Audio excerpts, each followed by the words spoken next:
We really don't want too many of a mob to go below condition score 1.5. So the mob average has to be greater than that, and the mob average has to be condition score 2. If you're talking about break-even yields, that's my break-even yield for a sheep. That's what it amounts to. You might have heard survival weights. You know, sometimes they talk about survival weights. That condition score 1.5 equates to a survival weight of 37 kilograms or less in a medium frame sheep. In the weaners from those medium frame sheep, it would be weaners less than 19 kgs. So there are things out there that says that that's what the minimum should be. And in reality, you wouldn't want to have a mob more than, to manage a mob with more than 20% sheep that represent, you know, condition score 1.5. Once you hit that point, you really should be looking at segregating them and treating them as two separate mobs after that. The other big thing about well-being of sheep is that, yes, sheep can go in poor condition and things can go really well, but then you've got these stresses which wouldn't normally affect them that come along, and it could be a simple thing like walking long distances to the yards, or just leaving in the yards for a couple of days, or shearing, you know, those things, transport, wet, cold, worms. Suddenly worm burdens that weren't an issue previously become a real issue for the sheep, and some diseases as well. So, but the issue is, if those sheep were in better condition, these wouldn't be an issue. You can't blame, it's an act of God that the weather came along and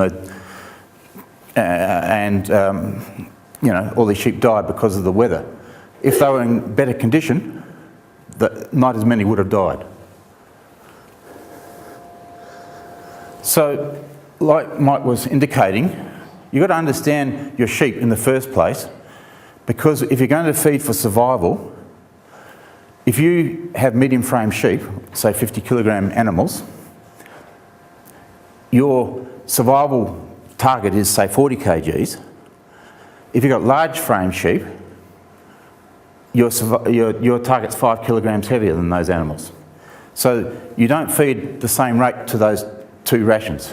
So you've got to come off and say, well, what is my sheep? What type of sheep I have?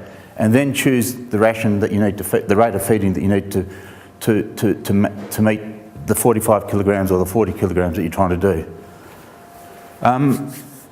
I was asked to list the major issues, if you like, in the dry seasons, health issues that I see.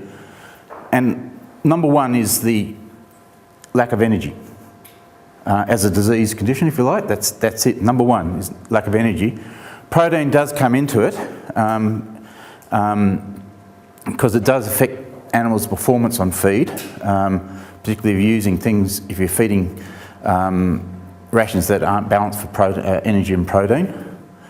The third thing that I would really be worried about is worms. And the reason why worms, not worms per se as worms killing the sheep like Barber's pole or something like that, I'm talking about winter worms here, is because when you have higher worm burdens, it affects their appetite. They don't eat as much.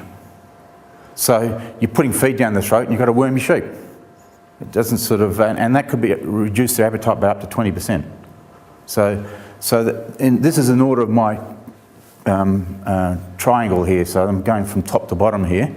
The other big issue that tends to come along is grain poisoning. I'll go into a little bit more detail with that one in a minute. Then you've got metabolic disorders, and they just tend to affect survival. Minerals and vitamins. In general, that's just a survival thing in weaners, and then you've got other diseases that pop up.